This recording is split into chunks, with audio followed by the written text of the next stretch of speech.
Taco Rock, a 15-foot strip, and what happens when nice neighbors start showing a naughty nature. Pensacola has a way of making you feel like you belong. Sometimes it happens in what feels like 5 minutes, and sometimes it may happen in what feels like 5 generations. We welcome the dreamers, the families who open local businesses, and the people who've been feeding us for years. But every now and then, something small, like a sliver of pavement, turns into something big. And when it does, it can shake a business, a family, and a whole block.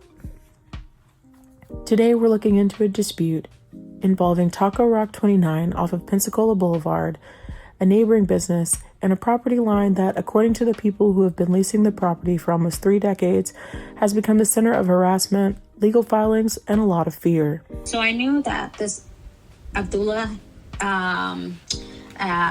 Aliskar is his name. He's been harassing me. Welcome back to A Pensacola Perspective. I'm Tyler L. Davis, the founder and president of A Pensacola Perspective, or APP, a local nonprofit dedicated to uplifting the community and highlighting stories throughout Pensacola and Escambia County. Before we get into this, a couple of things I'll lead with. This episode is investigative and community-minded. I'm sharing what has been said to me in a direct conversation, and I'll clearly separate what's alleged from what's confirmed. I'm not here to stir up hate. Pensacola, and honestly everywhere in the world, has plenty of that already, and it rarely helps anybody in the long run. What I am here to do is what we do at APP. Show up, listen, document, and tell the story in a way that helps our neighbors feel seen. Before I paint the picture of the area and walk you through the timeline, here's a quick outline of the key people, businesses, and the one detail that keeps coming up in every part of this story. Taco Rock 29 is at the center of this dispute. According to the manager I spoke with, the business has been there since 1997.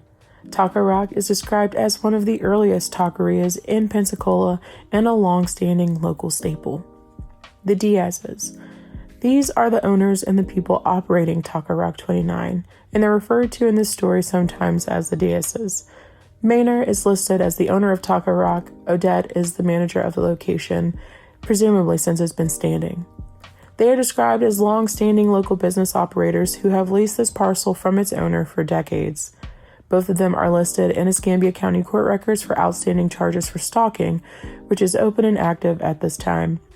These charges are being filed by quote-unquote Adam, an employee of America First Auto, which we'll get to later. Odette, the Taco Rock manager. Odette is the manager at Taco Rock 29 and the person I spoke with directly. The details you're about to hear are based on what she told me in that conversation, plus what I was able to verify independently through court records and online newspaper publications. America First Auto Sales, LLC. This is the latest neighboring business to Taco Rock 29 that is described as being at the center of the dispute as well. Zaid Hilway, listed owner. Odette told me that the owner was listed for America First Auto as Zaid Hilway. In my notes, this is tied to what appears on the Escambia County tax collector site. Odette claims that Zaid has also made threats toward her and Taco Rock, although not to the same extent as the other parties involved. Odette described a man, Abdullah F. Alaskar, also referred to as Adam in reviews for America First Auto, as well as previous business owned, as the person behind the majority of the threats and escalation. Odette described him as a manager connected to America First Auto, though she says that Adam claims to be the owner of either America First Auto, the land it sits on Pensacola Boulevard, or both. This Adam Aliskar actually got a survey done without FPL's permission. And so every time the cops come, his last name is on the survey, and it says his name, and he tells the cops that it's his. That's his. Yet he's not on the business Sunbiz. He's not there. He's not on the business corporation, nothing. He had stated that he didn't want to be on it because he had some issues, some legal issues, and now I know why. But he literally is not. He claims that he is the owner. He's told me I'm 65% owner, but he's not on paper. Adam has a rather long history in the auto car sales world. having previously owned an auto sales company in Wichita, Kansas with his brother before moving to Pensacola. I like to note that Alaskar has had criminal charges or proceedings brought against him in Escambia County, including stalking, petty theft, and theft of sexually explicit images with intent to promote. It should also be noted that Alaskar and his brother were ordered to pay more than $500,000 in restitution to customers for his Kansas auto car sales venture and the federal government due to federal charges brought against him and his brother. The 15-foot property, the FPL-owned property, between Taco Rock and America First Auto is a 15-foot portion of pavement. Odette told me it's owned by FPL and that it has historically been treated as a part of the usable space connected to a small parcel of land next to Taco Rock 29, although it's all still attached and connected to the same area. The 15-foot property has been leased out from FPL to someone Odette referred to as Ali and stated that this person has been subleasing the 15-foot property to someone else, also something the FPL wasn't aware of since they don't allow subleasing on that property. When you visit this area, you can clearly see permanent traffic poles separating all of the properties involved. This strip and what rights anyone has to it sits at the center of the conflict. With that outline in mind, let's zoom out and talk about where this is happening and how a small strip of pavement turned into a big problem. Why I made the call. I reached out after seeing posts on Facebook about a property issue connected to Taco Rock 29 and a nearby business referenced in the discussion as America First Auto. I've eaten at Taco Rock, both locations in Pensacola and the now closed location, I believe, in Cantonment. A lot of us have eaten at Taco Rock, especially if you've lived here before the recent boom in birria tacos and newer Mexican dishes to the area within the past few years.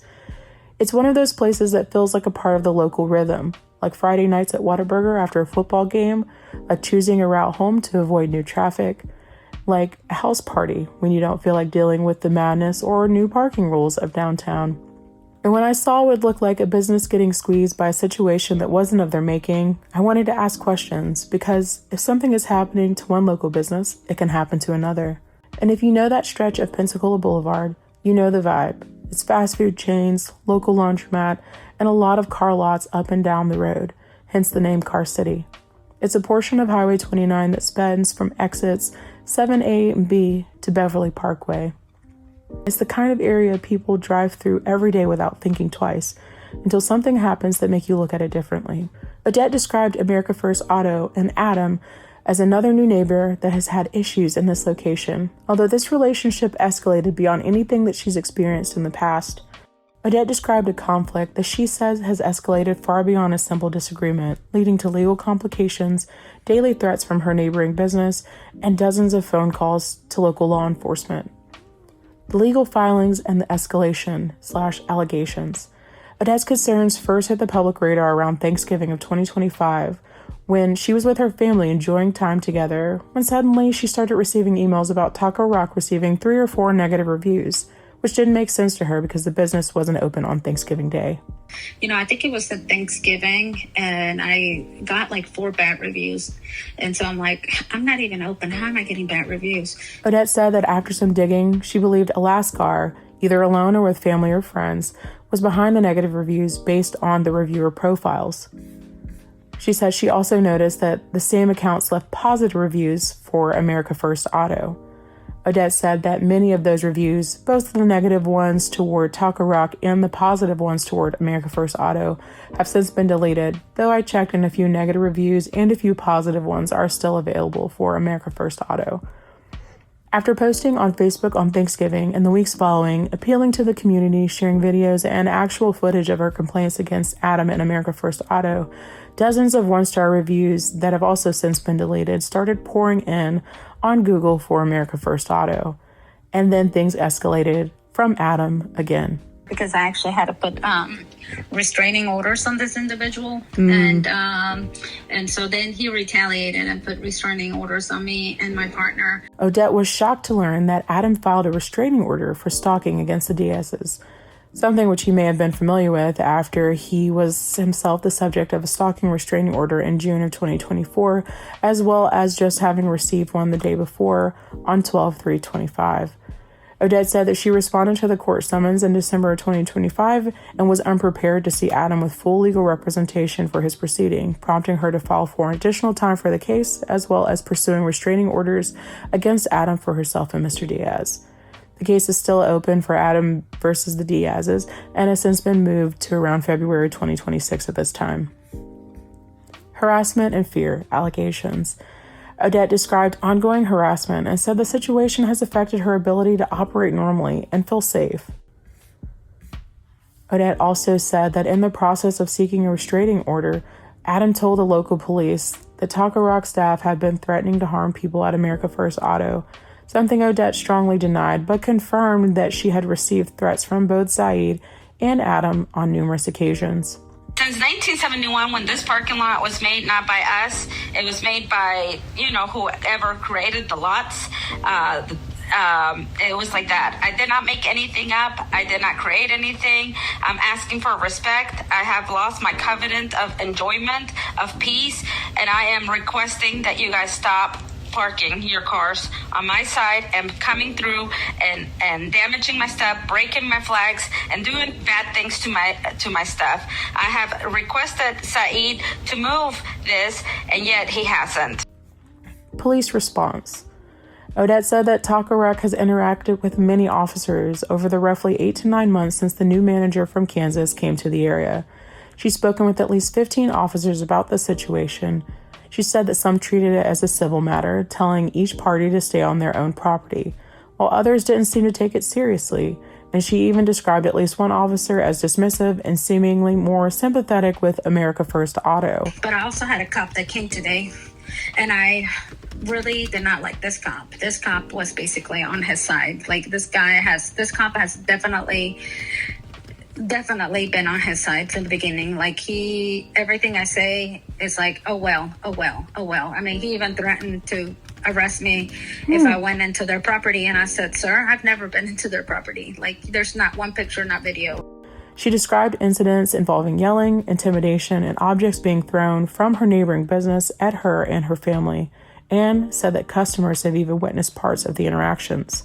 Are like looking, so they're scared because they don't know he's carrying his vapor in his hand. How do they know that it's not a gun? You know what I mean? Like, yeah. How do I know when he's not going to bring a gun? The property in question, FPL, and a survey. Odette said that she had spoken with an FPL representative who indicated the situation was being reviewed. If the parking and leasing arrangements were part of the dispute, that the representative was unsure of what America First Auto intended to do, since FPL stated they had no plans to sell the 15-foot strip. Damage and business impact allegations. Odette also alleged that during the survey process, a portion of the concrete on the Taco Rock 29 parking lot was damaged, which is now blocked off by cones and orange tape at the back of the property. She said the conflict has created real strain, financially and emotionally, and has affected operations. So here's what I looked into. Because Odette mentioned that Alaskar had an extensive criminal record, obviously my interest was piqued. I did some digging first in Escambia County records, and I found small claims court for Capital One in 2022, an unlisted arrest from November of 2023, and grand theft auto involving a vehicle causing property damage and stealing and intending to share explicit images in April of 2024. Now, what those last two charges mean is that the state was essentially alleging grand theft auto occurred, a motor vehicle was actively used as a tool in committing that theft, not just as transportation, and the vehicle's property caused damage to someone else's real property. And then also a specific item was stolen that was of a sexually explicit nature or image, and it was taken with the intent to promote or distribute it. It's also important to note that this case was dropped by prosecutors, and the defendant's bond was canceled as a result. A restraining order was also filed against Alaskar on 12/3/25 and is currently open and pending a trial for stalking. Neither of the Diazes are listed as the petitioners for that. However, Alaskar then filed 2 restraining orders against the Diazes on 12/4/2025. I also found news reports connected to Kansas that names Adam and his brother Obata tied to an auto business dispute that led to major fines. Some of the court records from Sedgwick County, Kansas, show almost 20 items returned for Alaskar from 2009 to 2020, including mostly traffic violations, small claims, civil cases, and a couple of felonies. The article from the Wichita Eagle advises that NextGear provided the Alaskar Brothers dealership with a line of credit to purchase used cars for resale. Obata was required to pay back the financing to NextGear after cars were sold, but he allegedly kept the money, according to the news release. The brothers were previously ordered to pay over $500,000 in a civil judgment after they ignored a lawsuit by the District Attorney's Office Consumer Protection Division. Prosecutors had alleged 48 violations by the brothers and their car lot, including failure to disclose safety recalls, failure to provide car titles, taking customer trade-in vehicles without paying for them, selling vehicles as is, and not having an auto dealer license with the Kansas Department of Revenue. The brothers failed to appear in court on that case, for which they were ordered to pay more than $520,000 in civil penalties and restitution to customers. The biggest point is this. I want to emphasize that Pensacola and the Panhandle are built on small businesses, not the big signs on the road or the big businesses. I'm talking about the small places where the owner knows your order, where your kid's team does a fundraiser, and where somebody quietly covers a meal when they see a family having a hard week. We should welcome new businesses. We should welcome new business owners, even those seeking a second chance. We should welcome people trying to build or rebuild something within our community. But we don't need more hatred. We don't need intimidation, and we don't need disputes turning into campaigns to ruin businesses and reputations in the process. If there's a property disagreement, please handle it like adults, with paperwork, with clear boundaries, and with the right agencies involved. Not with harassments, not with threats, and not in a way that drives customers from both businesses. No one wins when we can't coexist, talk, and actually listen to one another. If you want to support Taco Rock 29, here are a few constructive ways to do so. The business is still open despite these issues, so eat local. Spend your dollars where your values are. Share accurate information, not rumors, half-heard information, or something that you thought you saw or heard without further follow-up. If you support local, local typically tends to support you. And if you're in a dispute of your own, please document everything. Keep your cool, get statements when you can, protect your peace, and get legal representation, because showing up to court unprepared can cost you in the long run. I hope this situation turns into one that can be settled out of court, but if not, I hope that justice is served where justice should be. I'm Tyler L. Davis with a Pensacola Perspective. Just know that Pensacola's got room for you, but we're not making room for hate, not now or ever. We're here to uplift and highlight stories in Escambia County and across the Panhandle. One volunteer event, one story, one person at a time. If you're local to Escambia County or work in Escambia County, check out our January donation raffle that's coming up in January 2026.